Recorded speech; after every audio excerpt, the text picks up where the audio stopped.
In the winter season, around December 25th, the people celebrated the winter solstice.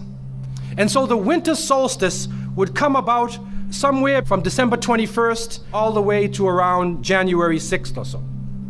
And so the people of the north would celebrate different holidays, have different occasions based upon the winter solstice. In the wintertime, there is a period where there is no light. You are literally in darkness 24 hours of the day. And this stretches for a period of time. Now, could you imagine if you're living in Alaska or living in Canada or living in Norway and you don't have central heating and the cold is outside, it's darkness around you. People are dying from disease. It's a terrible time, and every family would probably lose somebody, or they would know of somebody dying from the cold and disease during that season. This is the winter solstice. And so when the sun starts to come out, the people now are looking at the sun as a life-giving force. And so during that time, a number of ceremonies were held in northern countries. In the far north was the Feast of the 12 Nights, which stretched from December 25th to January 6th. Also in ancient Greece, there was the Bacchanalia, which was held for their god Bacchus, the god of wine and sport and play. The Romans had the Saturnalia for their god Saturn, their main sun god Saturn. And so you find during these times that the people held ceremonies in the north. They would burn bonfires. The light was important, the fire, because the fire represents the light, the life-giving force for those who worship nature. Also in the north, they recognized that there was one tree that despite the cold would still remain alive, the evergreen tree, the fir tree. And so in some cases they would take this fir tree, believing that there was powers of life within the tree, and they would put it in their homes, set it there and put a light on the top of it, or burn them in the front, or they would make mistletoes and put them over their doorways, a type of what we would call ta'weez or tamima. It is an amulet. And they would hang the amulet over their doors, hang the amulets in their home, hoping that this fir tree, that this so-called life-giving force would protect them from the danger of the winter. And so their ceremonies developed around this. And this went on for hundreds of years. We also find in the ancient northern countries, and the Druids of the north, they carried out special ceremonies surrounding the mistletoe and surrounding the fir tree and the beliefs, and they would meet within circular areas. And they had a secretive cult that spread throughout the far northern countries. One of the interesting individuals, and you can look this up if you can find it in the dictionaries or encyclopedias, is a man called Mithra or Mithras. This is a very mysterious character. And when you look at history, you find that this individual called Mithra was born on December 25th. His day of the week was the 7th day of the week, that we still call Sunday. He was supposed to be the son of the sun god himself, and they had a special sacrament made up of bread and wine, and they would make this drink during this time, and supposedly he died for the sins of the people. Sounds familiar, doesn't it? But when you try to find Mithra or Mithras in the encyclopedias, they, through state intervention, erased the name. Why is this? That is because after the time of Jesus, Isa alayhi salam, when the message began to spread and they went north, and you'll see within historical writings that Barnabas, one of his disciples, met a man named Saul or Paul, who later called himself Paul. Paul said he saw Jesus on the Damascus road.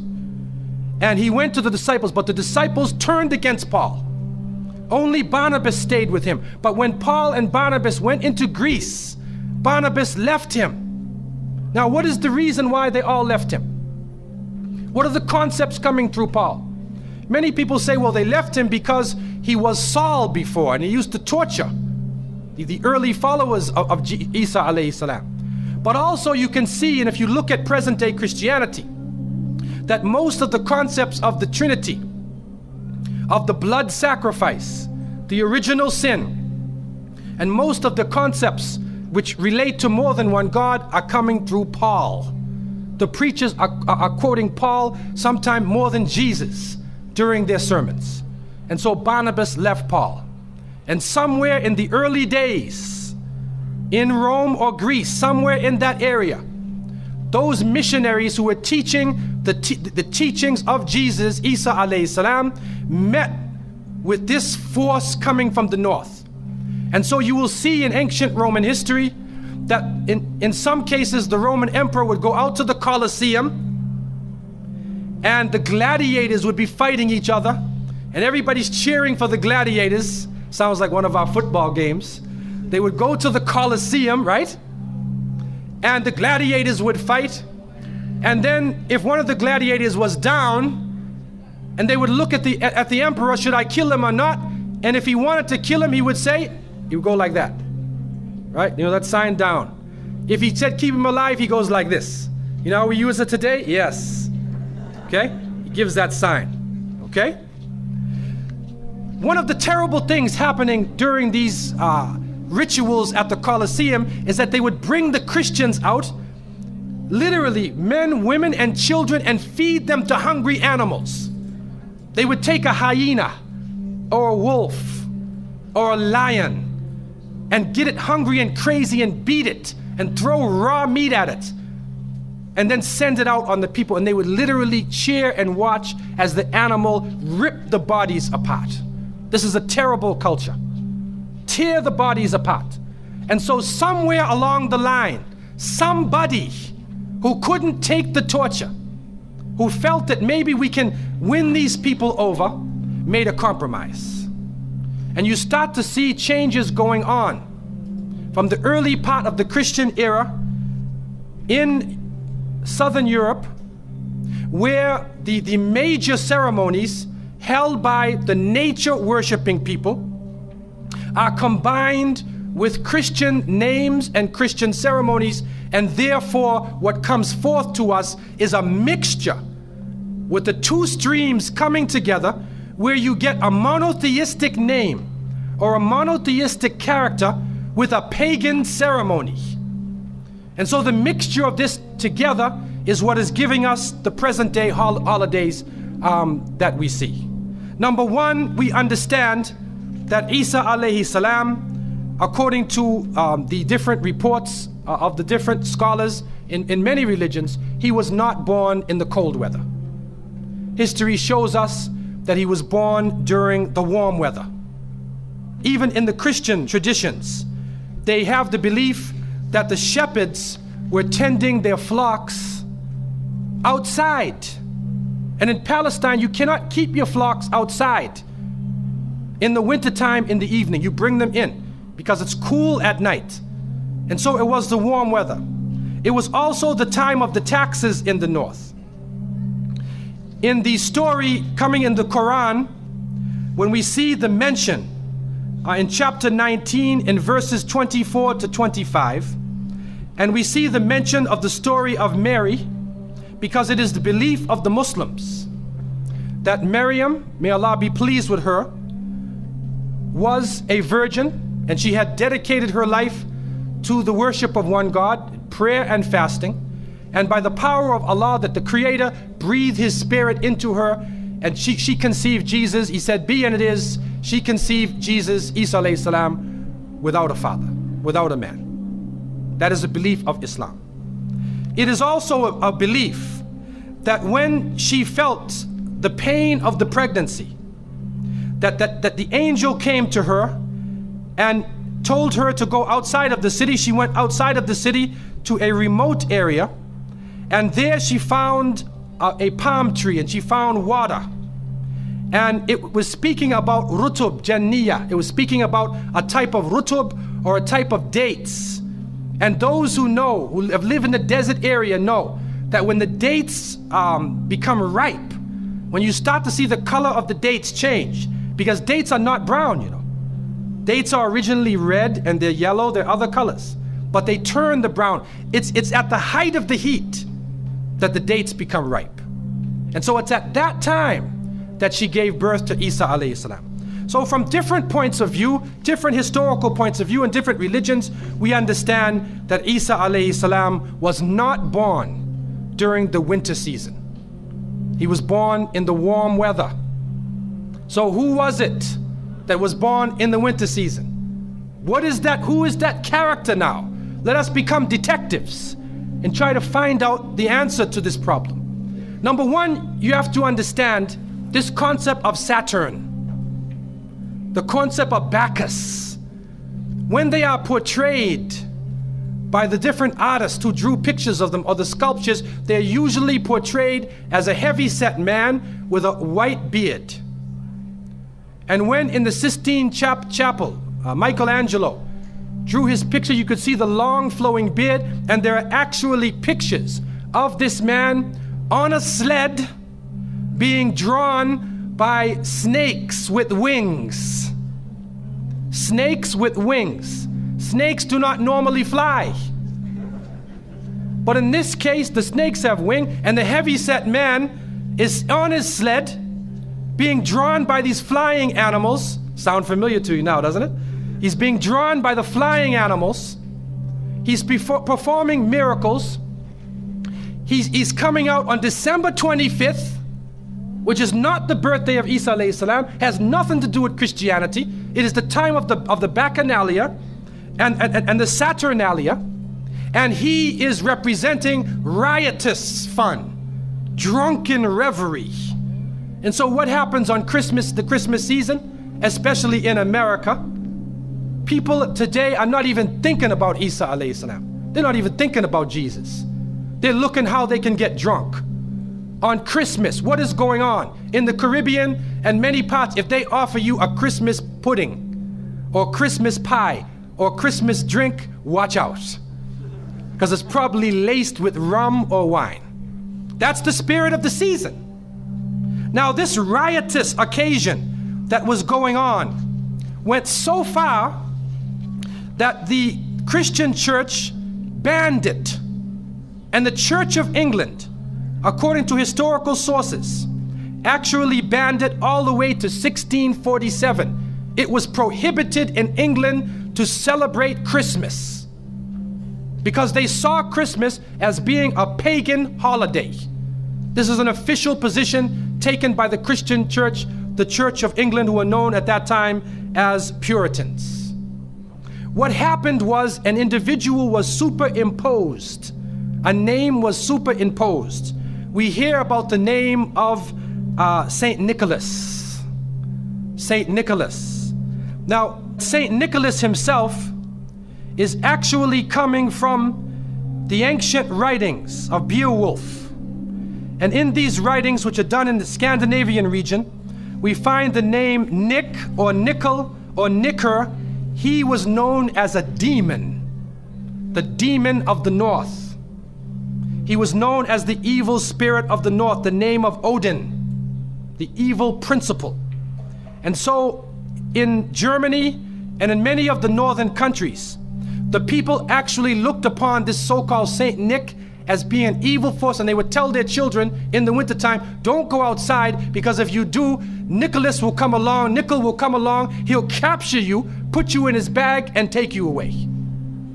And so they used it as a negative concept.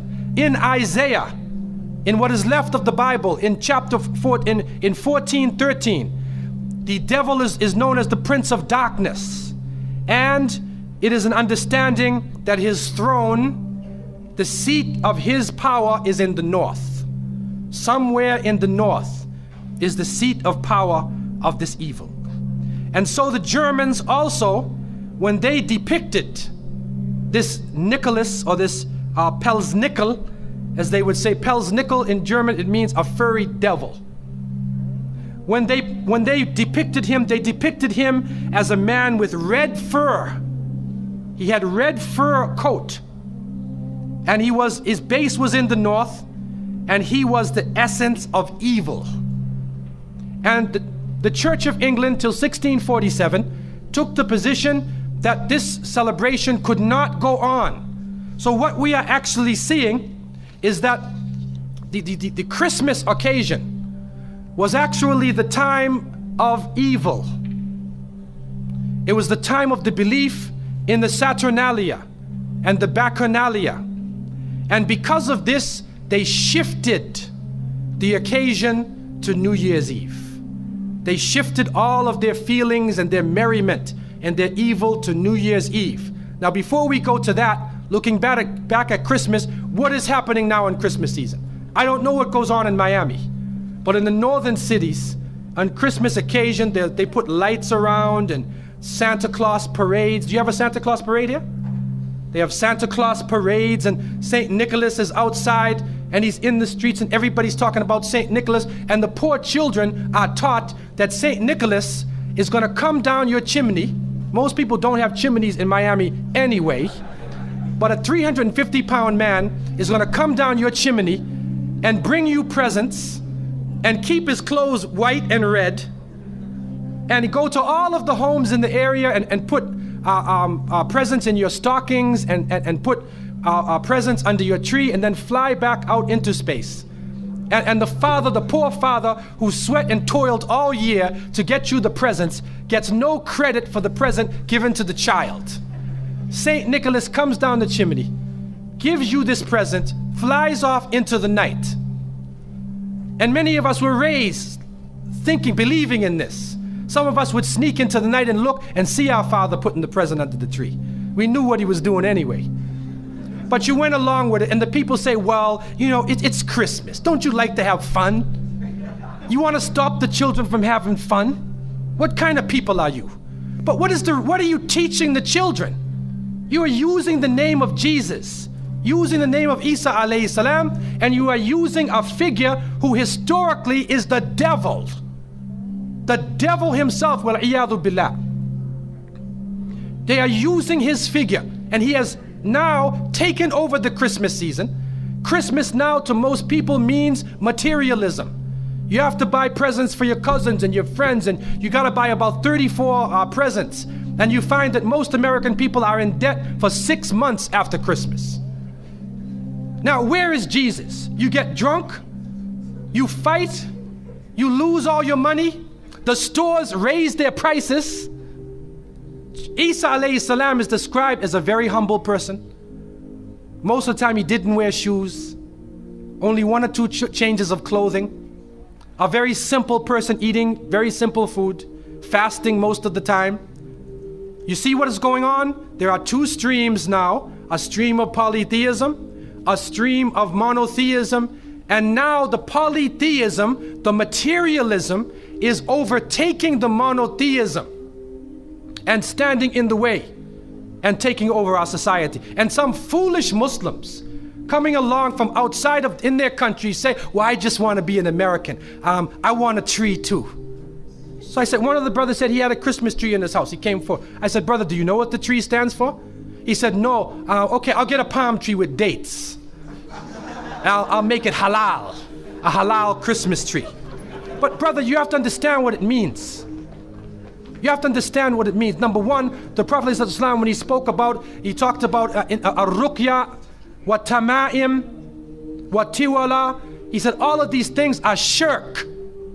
That if you hang amulets thinking that this ta'weez or this amulet is going to protect you from something, then you are actually giving power to the creation of Allah and taking it away from the Creator. If you think that by making some spells, going to a magician and asking them to put a spell on someone, you want to get married. So you go to the Sahir and say, put a spell on Ali, I want to marry him. Put a spell on Zainab. What kind of marriage are you going to have if you go to the magician?